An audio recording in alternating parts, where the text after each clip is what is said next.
Bismillahirrahmanirrahim. Assalamualaikum warahmatullahi wabarakatuh.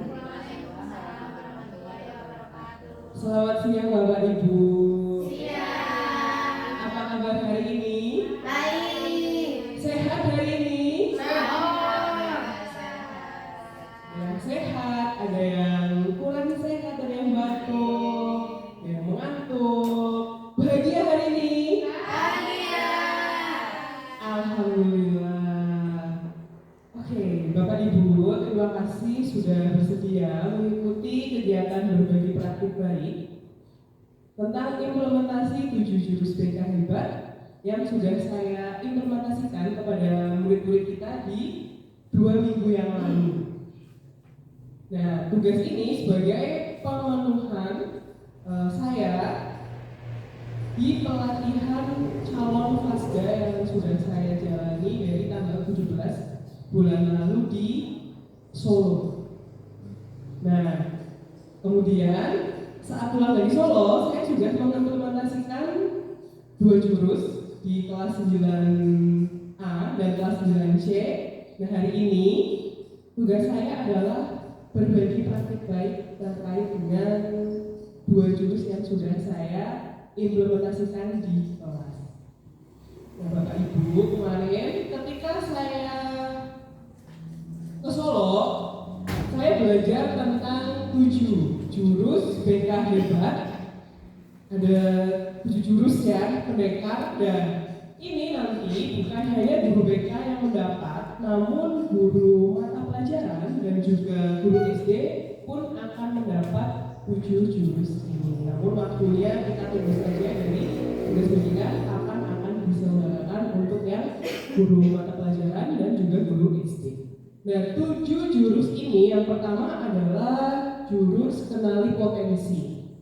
Nah, penting dilakukan agar kita sebagai guru itu bisa mengetahui potensi murid apa. Nah, salah satunya yang sudah kita laksanakan dulu adalah tes gaya belajarnya. Bapak Ibu masih ingat kan dulu kita harus membuat RPP berdiferensiasi ya. Yang salah satu syaratnya adalah memetakan gaya belajar murid. Nah, kami di BK itu biasa memetakan gaya belajar murid dan juga minat murid, bakat murid, dan juga kecerdasan majemuk. Karena setiap anak itu memiliki kecerdasan yang berbeda-beda. Ada satu yang dominan bidang seni, kemudian si B misalkan dia dominan di bidang interpersonal, dan lain sebagainya. Kemudian jurus kedua adalah kelola emosi. Nah, masih ingat Bapak Ibu tentang pembelajaran sosial emosional? Masih ya? Nah, ini kelola emosi juga penting kita peragakan atau kita implementasikan di kelas agar kita bisa mengetahui perasaan apa yang sedang murid-murid rasakan hari ini, biar frekuensi kita juga sama dengan murid-murid di kelas. Itu. Kemudian yang ketiga adalah jurus tumbuhkan resiliensi. Nah, ini yang bagi saya juga salah satu jurus yang sangat penting karena murid-murid zaman sekarang itu kadang mudah mengeluh, kadang mudah menyerah, ini tidak Bapak Ibu?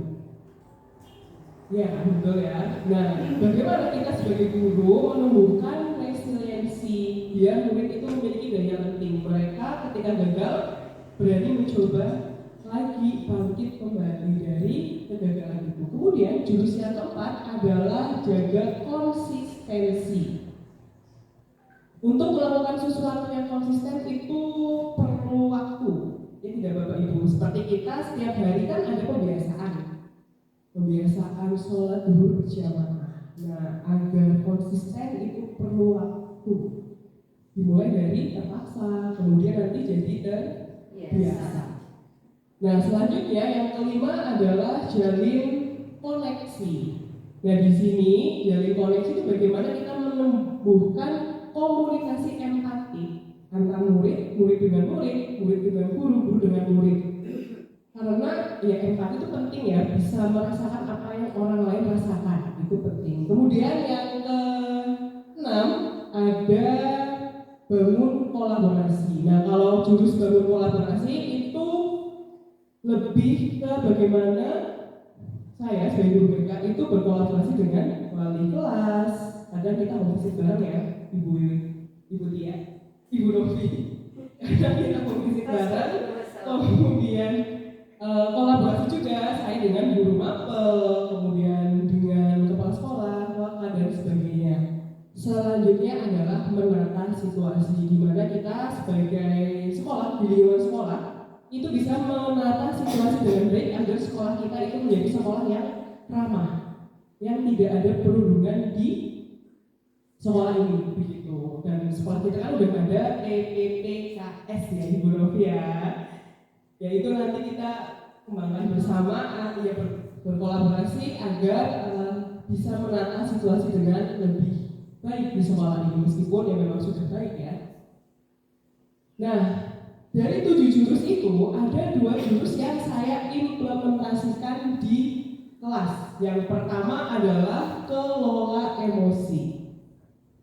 Dan yang kedua adalah jurus ketiga yaitu tentang tumbuhkan resiliensi.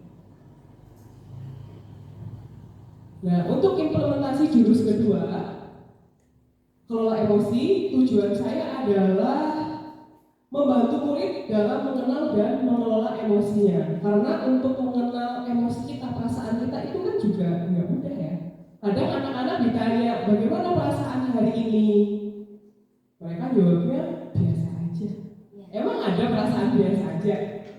Tidak kan? Nah, tadi saya masuk di kelas 8B dan kelas 8A. Rata-rata di kelas 8B ketika saya absen, saya sekarang menerapkan ini. Kalau saya panggil namanya, silahkan kalian nanti sebutkan perasaan dominan yang sedang kalian rasakan hari ini apa. Dari kelas 8B, tadi rata-rata siswa perempuan dan laki-laki itu menjawab biasa aja. Biasa aja, emang rasa apa ini biasa aja? Datar gitu ya, tender kalau di ini flat gitu. Nah, kemudian mengenal emosi aja itu sulit. Bagaimana mengelolanya? Ternyata mengelola emosi juga sulit, nggak mudah. Kayak dia lagi sedih, harusnya dia bisa mengelola itu. Namun, kadang siswa kita belum bisa mengelolanya dengan baik. Nah, sasarannya kemarin saya adalah kelas 9C. Nah, pelaksanaannya adalah saat jam bimbingan klasikal pada tanggal 1 Oktober 2025. Nah, implementasi jurusnya saya itu saat pelaksanaan menggunakan alur arka. Yang pertama adalah aktivitas, A-nya aktivitas, kemudian R-nya adalah refleksi, K-nya adalah konseptualisasi, dan A adalah aplikasi. Nah, di tahap aktivitas, di tahap awal kemarin saya meminta murid untuk menggambar emoji yang menggambarkan perasaan mereka saat itu. Kemudian di bawahnya saya juga meminta anak untuk menuliskan keterangan saya siapa, misalkan saya Tia. Hari ini saya merasa titik-titik karena apa, begitu. Coba sekarang kita praktekkan ya Bapak Ibu. Bapak Ibu sekarang tolong Bapak Ibu bisa mempraktekkan apa yang kemarin anak-anak praktekkan ketika di kelas. Bapak Ibu boleh menyobek kertas kosong atau menyediakan kertas yang ada di dekat Bapak Ibu. Kemudian Bapak Ibu menggambar emoji. Kemudian nanti ditulis di bawahnya nama Bapak Ibu. Selanjutnya diberi keterangan seperti itu. Emoji itu ada di HP Bapak Ibu ya. Ya, di HP itu ada. Emoji mau pilih yang mana? Sesuai dengan perasaan Bapak Ibu saat ini.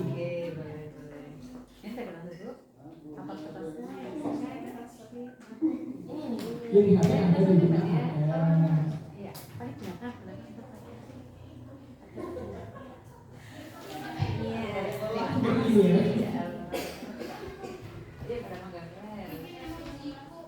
Iya, emoji yang sesuai dengan perasaan yang sedang dialami saat ini atau yang sedang dirasakan saat ini. Bebas, semuanya terserah demo apa namanya. gambar. Berapa ya waktunya ya? Iya, gambar emoji. Contohnya ini. Gede kok kecil. Boleh besar, boleh kecil. Biar terlihat yang besar.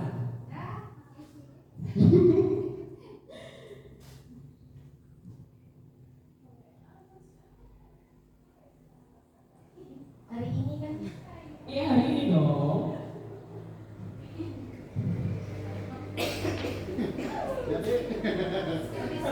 buat emot dulu.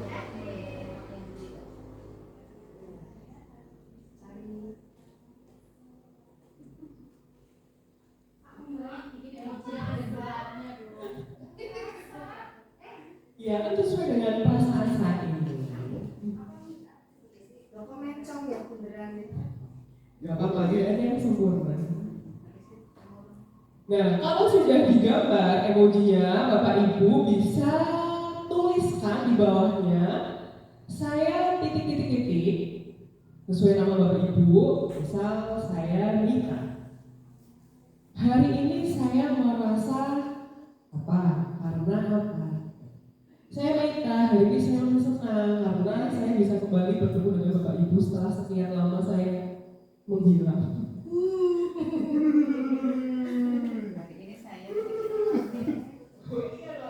Ya nama asli dong, masa nama samaran?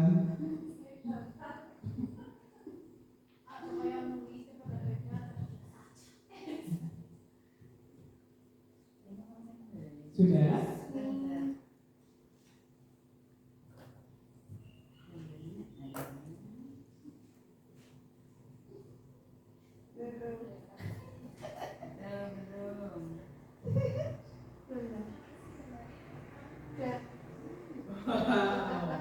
Sudah sesuai ya Bu Wiwi, sesuai dengan perasaannya sudah Bu Wiwi rasakan hari ini.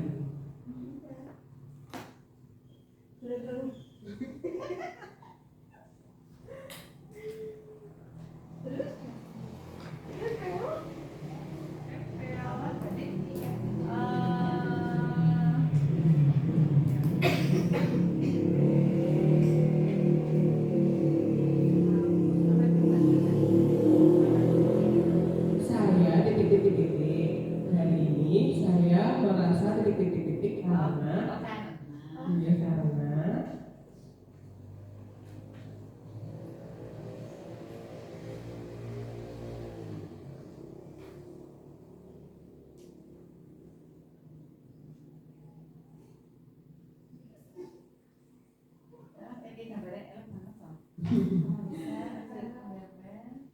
sudah. Adakah Bapak Ibu yang ingin menceritakan tentang perasaannya hari ini? Adakah? Ada? Ibu Sari. Oke, silakan Ibu Sari. Baik, terima kasih Ibu Meita atas kesempatan yang diberikan kepada saya. Izinkan saya membagi perasaan saya hari ini, Bapak Ibu. Perasaan saya hari ini penuh dengan cinta, dengan senang, emot-emot love ya. Saya Sari, hari ini saya merasa senang dan bahagia karena masih diberi kesehatan dan kebersamaan dengan orang-orang tercinta di sekitar saya. Terima kasih. Terima kasih Ibu Sari. Oke, ada lagi Bapak Ibu yang ingin berbagi? Ibu Wiwi ingin berbagi? Ayo Bu, udah dapat kabar Ibu.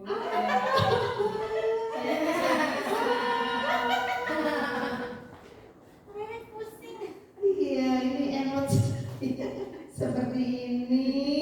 Saya merasa pusing, bereng, lelah karena saya sudah tidak Enak. Terima kasih Bu Wiwi. Semoga Bu Wiwi cepat sembuh ya Bapak Ibu ya. Amin. Dan sehat kembali kemudian Bu Wiwi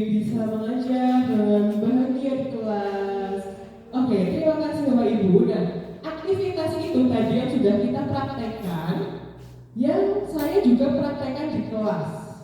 Saya meminta anak-anak untuk menggambar emoji sesuai dengan perasaan mereka masing-masing saat itu. Kemudian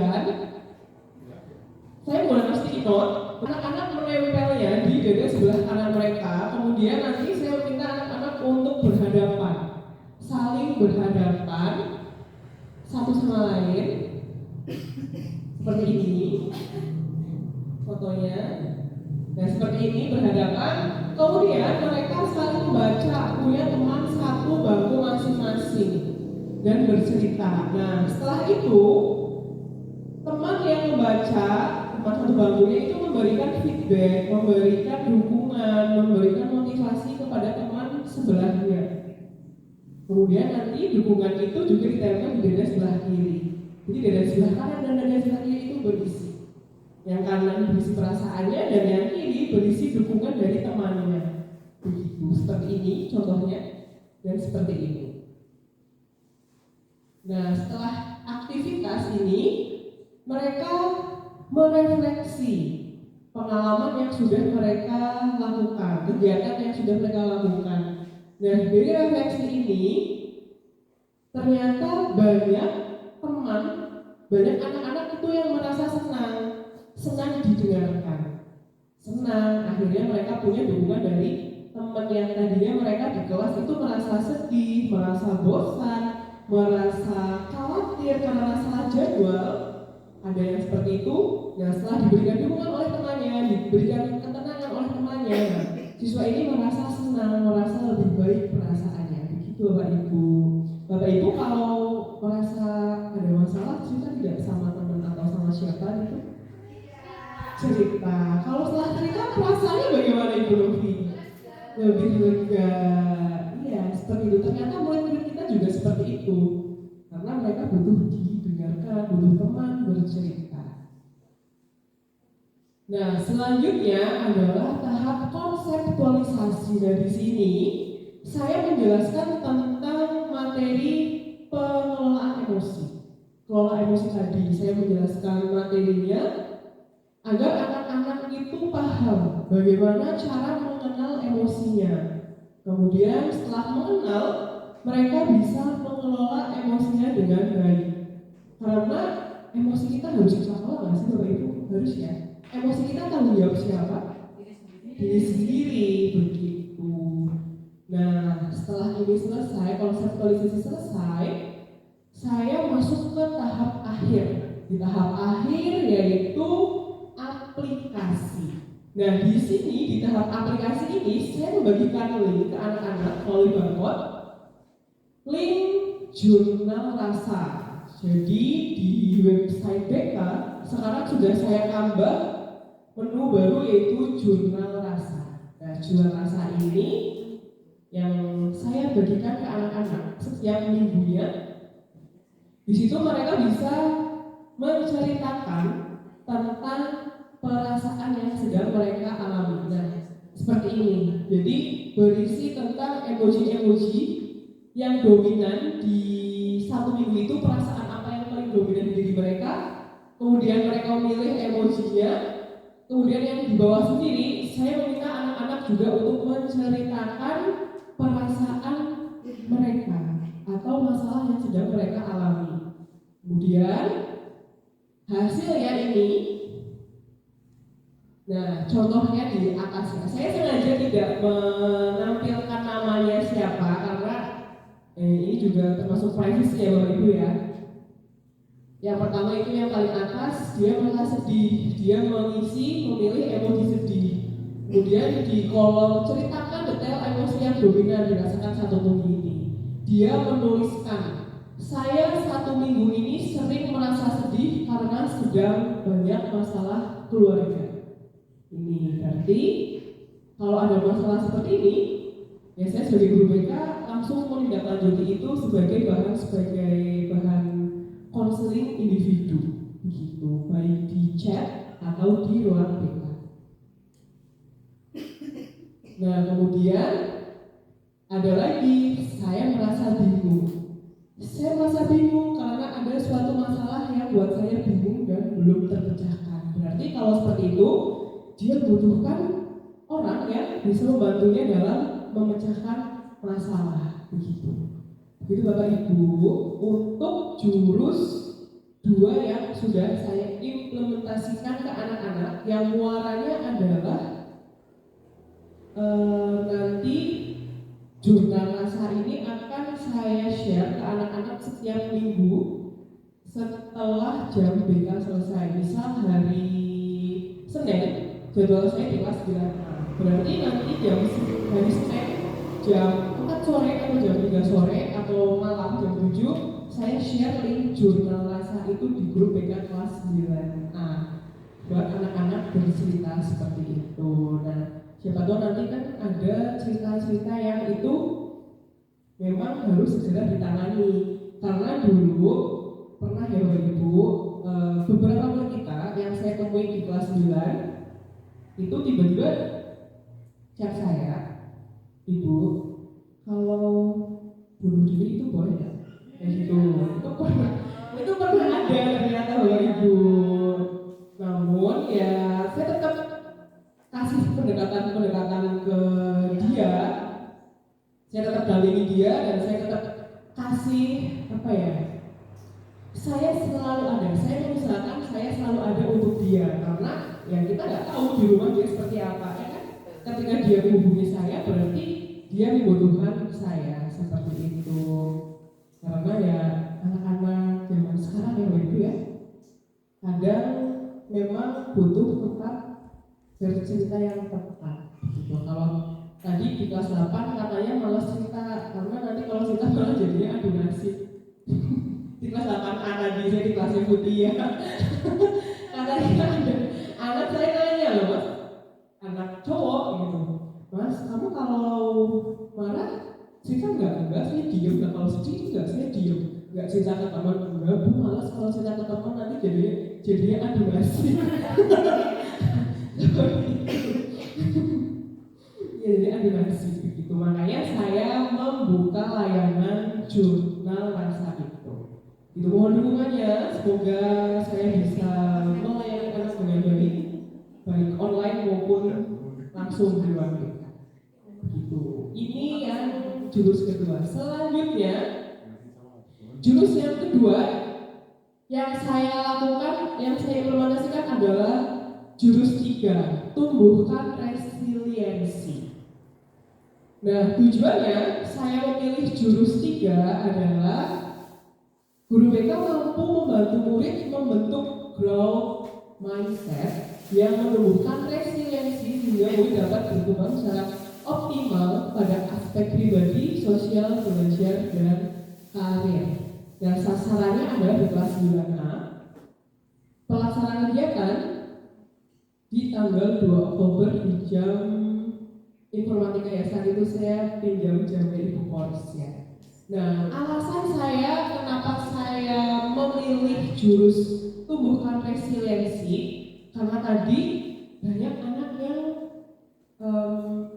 tidak tahan dengan yang namanya tantangan ya. Dikasih tantangan mereka kadang bilangnya nggak bisa kayak gitu. Aku belum mencoba udah nggak yakin bisa. Nah, selain itu juga karena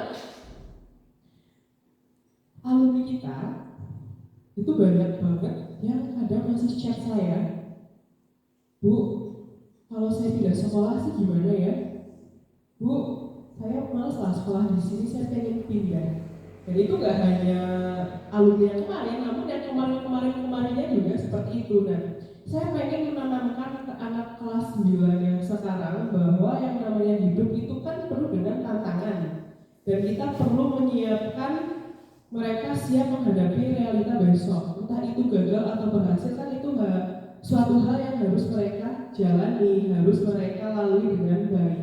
Ketika gagal maka coba lagi. Ketika sesuatu hal yang mereka dapat itu tidak sesuai dengan keinginan mereka, ya mereka diharapkan bisa beradaptasi dengan sesuatu yang sudah mereka jalani saat ini.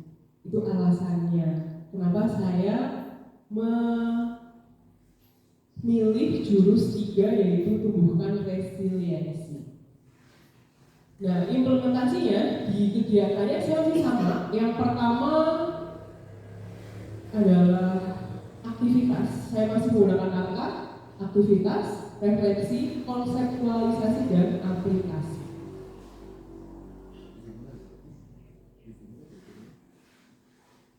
Nah, pada tahap aktivitas ini, saya meminta anak-anak untuk menceritakan tentang pengalaman kegagalan yang sudah mereka alami. Dan ternyata rata-rata mereka pernah gagal katanya. Nah, sekarang saya pengen tahu nih Bapak Ibu. Bapak Ibu pernah mengalami kegagalan? Pernah. Adakah yang bersedia untuk menceritakan kegagalan yang pernah dialami? Ibu Tia? Ibu Tia, oke. Ibu Tia boleh ke depan.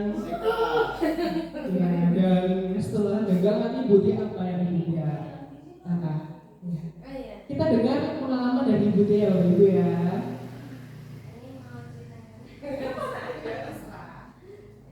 Terima kasih Bu Meta. Kegagalan yang saya alami banyak, tapi satu saja yang akan saya ceritakan. Ini berkaitan dengan pendaftaran sekolah. Ya, dulu kan saya juga punya impian nih, karena masih kecil, masih umur belasan tahun, saya ingin sekali mendaftar di UNY dengan jalur nilai. Nah, itu ternyata nilainya tidak cukup. Dan mohon maaf, ada salah satu bapak ibu guru, saya sangat ingat sampai sekarang, itu bilang, lah nilaimu semono ya jangan mimpi, gitu. Nilaimu semono gua jangan mimpi. Masih terngiang sama saya. Tapi saya oleh guru praktek, nah karena sekolah saya sedikit, Bu Meta, di guru praktek ini malah mendukung saya. Mbak Tia, kamu prakteknya bagus, pasti kamu bisa masuk UNY. Gitu. Jadi saya berpikir lagi, oh semoga saya bisa. Betul, memang saya merasa gagal ketika di SNMPTN. Dulu ada dua jalur, yaitu yang pertama SNMPTN, memang saya gagal. Dan di situ memang saya melutruk, dan satu hari saya tidak mau ngobrol dengan siapapun karena kecewa nih, pastinya karena kecewa, dan ada omongan yang memang waktu itu belum saya bisa terima, apalagi itu dari guru mata pelajaran, itu guru mata pelajaran matematika waktu itu. Nah, ingat banget. Tapi oleh guru praktek tari saya malah justru saya didukung. Akhirnya ketika SBMPTN yang didukung dengan praktek, saya memberanikan diri mendaftar di UNY di Jogja, berbeda dengan teman-teman lain. Teman-teman lain itu rata-rata di UNES dan di ISI Solo.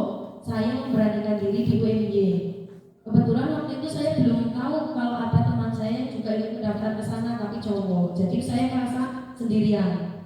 Tapi saya apple dan bodoh amat. Yang penting jajal. Dan alhamdulillah akhirnya rezekinya di UNY. Seperti itu. Dan nazar waktu itu pun ketika saya keterima di UNY, apalagi dengan jalurnya SBMPTN dan bidik misi keterima, saya dulu itu berikhtiar tidak ingin meminta uang saku ke orang tua selama 1 semester. Jadi alhamdulillah pun bidik misi lancar, sekolah lancar, praktek saya lancar, dan lulus. Malah saya wisuda sudah ditelepon untuk kerja. Jadi mungkin kegagalan yang memang saya alami itu ada buah baiknya di kemudian dengan saya menyadari kurangnya di mana, saya tambah di prakteknya. Seperti itu. Terima kasih Ibu Bapak. Terima kasih Ibu Tia, luar biasa sekali ya Ibu Tia ya. Bapak Ibu beri aplaus buat Ibu Tia. Oke, luar biasa sekali. Gagal di SNMPTN, kemudian Ibu Tia mengevaluasi kurangnya di mana, dan Ibu Tia belajar ya dari kesalahan dan kegagalan dan memperbaikinya. Kemudian Ibu Tia diterima di UNY, mendapat bidik misi juga ya, keren sekali. Ini berarti ada tingkat saya ya. Ternyata kita ada tingkat yang bertemunya di SMP Negeri 2 Sumatera. Terima kasih SMP Negeri 2 Sumatera sudah mempertemukan saya dengan Ibu Tia. Oke, begitu Bapak Ibu tentang daya lenting. Belajar dari kegagalan, tidak mudah menyerah dan beradaptasi dengan situasi yang sedang kita alami saat ini, meskipun itu ya tidak mudah untuk menerima kegagalan. Ya kan Bapak Ibu, pasti setiap orang punya kegagalan masing-masing dengan versi masing-masing dan versi bangkitnya juga masing-masing begitu. Ini yang PR saya sebagai guru BK kelas 9 untuk bisa menemukan resiliensi di anak-anak kelas 9 sekarang begitu, biar menjadi anak-anak yang lebih tahan banting, tidak mudah menyerah dengan apa yang mereka inginkan begitu. Nah, kemarin ketika saya sudah bertanya tentang kegagalan, anak-anak banyak yang bercerita dan kemudian saya juga meminta anak-anak untuk membuat menara resiliensi. Seru sekali ini kemarin ketika membuat menara resiliensi, banyak kelompok yang awalnya gagal karena mereka menggunakan kertas tipis dan sepotong untuk membuat menara yang kokoh dan kuat. Banyak yang tadi menyerah, namun pada akhirnya mereka memutar otak dan akhirnya jadi itu menara resiliensi begitu, dan mereka alhamdulillah tidak ada yang nyerah.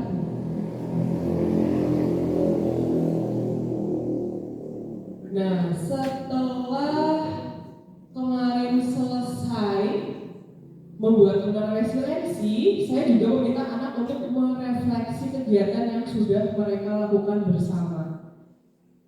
Nah, mereka menceritakan, Bu, susah banget membuat menaranya. Tadinya mau gagal, mau nggak bisa, mau nyerah aja, tapi ada teman yang ngasih ide dibikin seperti ini. Nah, akhirnya mereka bisa untuk membuat menara itu.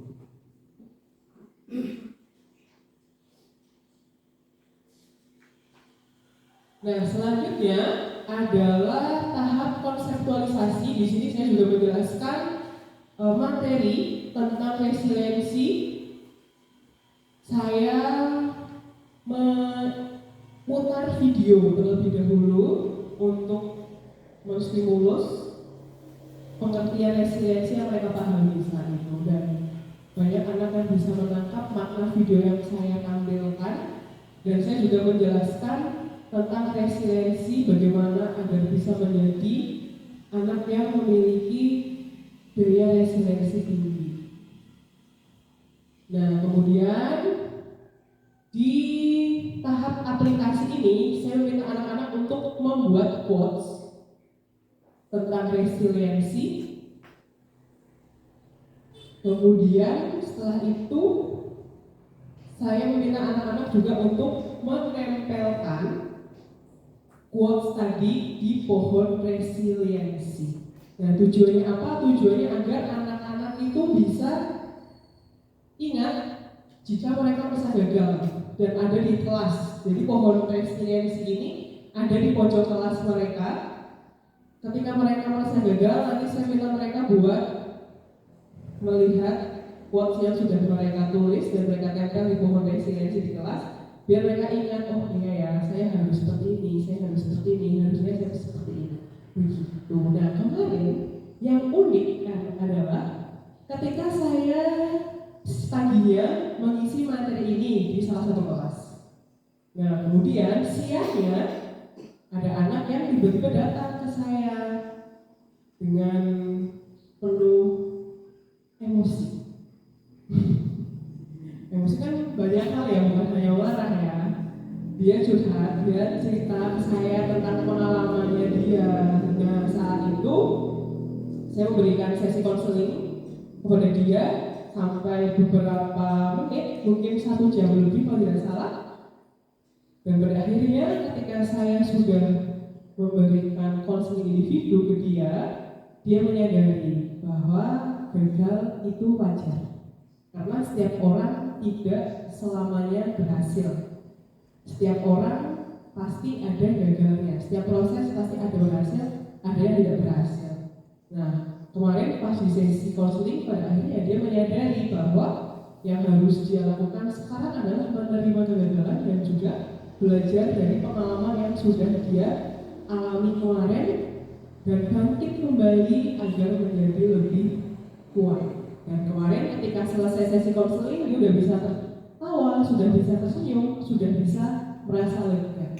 Nah, dari dua jurus ini, kelola emosi dan juga tumbuhkan resiliensi, sebenarnya tujuannya saya itu pada akhirnya adalah anak-anak mau melakukan sesi konseling dengan saya karena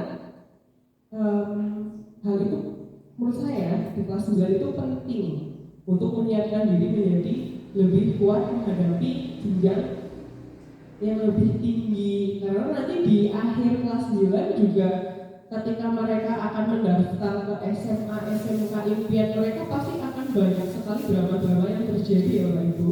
Nah itu tuh yang sebenarnya saya pengen siapkan di kelas 9 sekarang tuh seperti itu. Begitu Bapak Ibu, pengalaman berbagi praktik baik dua jurus yang sudah saya laksanakan kemarin di kelas 9C dan kelas 9A. Nah, sekarang saya membuka sesi tanya jawab Bapak Ibu, adakah yang perlu kita diskusikan terkait dengan hal ini? Pak Edi katanya mau tanya. Pak Edi mau tanya. Adakah? Tanya belum tahu. Oh iya, selamat datang Bu Sarinam dan Pak Jiwa. Selamat datang kembali di Alfa. Bu Novi ini mau tanya tadi. Iya Bu Novi, silahkan. Harus pakai ada ya tanya ya. Enggak sih Pak, biar kedengeran aja. Iya. Iya, terima kasih Bu Meta, saya di sini aja. Saya ingin bertanya, tadi kan berkaitan dengan resiliensi ya Bu, terkait bagaimana kita memahami siswa agar mereka bisa bangkit dan lain sebagainya dari kegagalan yang pernah dialami. Yang ingin saya tanyakan, kadang kita sebagai guru mapel atau sebagai wali kelas kan tidak memahami ilmu itu dan tidak semuanya tahu bagaimana menghadapi anak-anak yang seperti itu. Misal nih Bu, saya menghadapi anak yang ada di kelas saya dan anak tersebut pernah mengalami kegagalan tentang suatu hal atau apa berkaitan dengan keluarganya, dan itu membuat anak itu tidak percaya diri. Anak itu merasa saya itu tidak berharga karena dalam keluarganya saja saya tidak dihargai. Bagaimana saya akan diterima oleh teman-teman? Bagaimana saya akan didengar suaranya ketika saya mengungkapkan perasaannya? Nah, ketika saya menghadapi siswa yang seperti itu, bagaimana yang harus saya lakukan agar anak itu bisa tumbuh resiliensinya? Karena setiap anak pasti berharga, tidak ada yang tidak berharga. Itu saja Ibu Meta, terima kasih. Jadi anak itu sudah merasa dirinya tidak berharga. Oke, berarti yang perlu kita tumbuhkan pertama adalah rasa harga diri anak itu. Dia untuk resiliensi nanti aja dulu, namun kita sebagai wali kelas, Ibu Novi sebagai wali kelas ya. Ibu Novi hadir seutuhnya untuk anak yang bercerita kepada Ibu Novi. Hadir seutuhnya mendengarkan dengan penuh empati. Kemudian nanti ketika anak itu sudah merasa lebih terbuka kepada Ibu Novi mulailah menggandeng teman-teman yang lain, kayak melakukan sesi deep talk dengan anak kelas 9 Ibu Novi kan 9 ini. Nah di situ kita tumbuhkan rasa empati dari teman-temannya, begitu. Kemudian teman-temannya juga kita minta untuk dengarkan cerita si anak itu. Pertama kan di lingkungan sekolah dulu, dia dia itu perlu diterima dulu di lingkungan sekolah dulu, karena kan dia hidup di sekolah dari pagi sampai sore. Dia dibuat nyaman dulu di sekolah, di kelas dibuat nyaman dulu di kelas. Nah, lama-lama ketika dia sudah diterima oleh kita, dia akan lebih berharga kok. Dia akan lebih merasa berharga. Terlebih nanti ketika dia sudah diterima oleh teman-temannya, pasti dia juga lebih merasa berharga. Nah, untuk dia di rumah bersama orang tuanya, berarti kayak Ibu Novi untuk berkomunikasi atau berkolaborasi dengan orang tuanya gitu sih. Karena anak di rumah juga perlu komunikasi dengan orang tuanya begitu Ibu Novi. Mungkin ketika nanti penerimaan rapor, Ibu Novi bisa sedikit-sedikit cerita kepada orang tuanya keadaan anak itu di sekolah. Itu dia harus ditanamkan dulu, dia berharga, dia harus kita terima dulu. Ketika sudah kita terima, dia nanti lama-lama akan tumbuh rasa percaya diri, rasa harga dirinya juga gitu.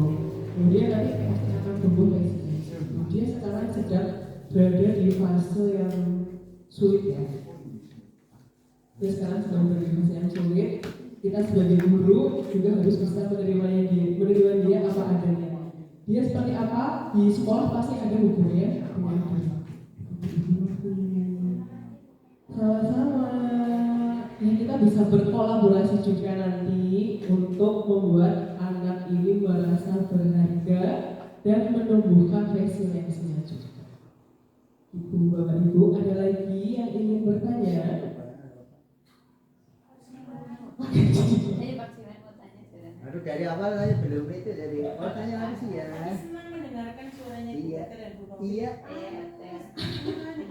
Jadi kayak presentasi guru itu, Biasa orangnya kan. iya instruktur. Iya, bisa. Ini presentasi guru BK ini Pak. Oke, ada lagi Bapak Ibu? Komentarnya saya bagus, Bu Meta sudah luar biasa dengan Bu Novi tadi ketika bertanya. Terima kasih. Masih Inspirasi. kan? Belum, Bu Sari belum bertanya ya. Kolaborasinya belum. Berani sambutan tadi, Pak. Ibu saya tadi sudah menggambar emoji, sudah menceritakan perasaan hari ini yang senang dan bahagia, penuh dengan love. Tadi Pak Jiwan belum gambar emoji. Bapak Ibu tidak ada yang ditanyakan? Kalau tidak, terima kasih. Nanti diskusinya kita lanjutkan di sesi lain ya. Nanti saya sebagai guru BK di sini sangat terbuka apabila Bapak Ibu ingin berkolaborasi dengan saya terkait dengan masalah yang sedang dialami oleh murid-murid kita, agar murid-murid kita tidak hanya menjadi murid-murid yang pintar, namun murid-murid yang memiliki daya juang tinggi serta sehat mentalnya. Begitu Bapak Ibu. Terima kasih saya ucapkan kepada Bapak Ibu yang sudah hadir di kegiatan berbagi praktik baik implementasi 7 jurus BK hebat. Semoga bermanfaat Bapak Ibu. Terima kasih. Saya akhiri. Wassalamualaikum warahmatullahi wabarakatuh.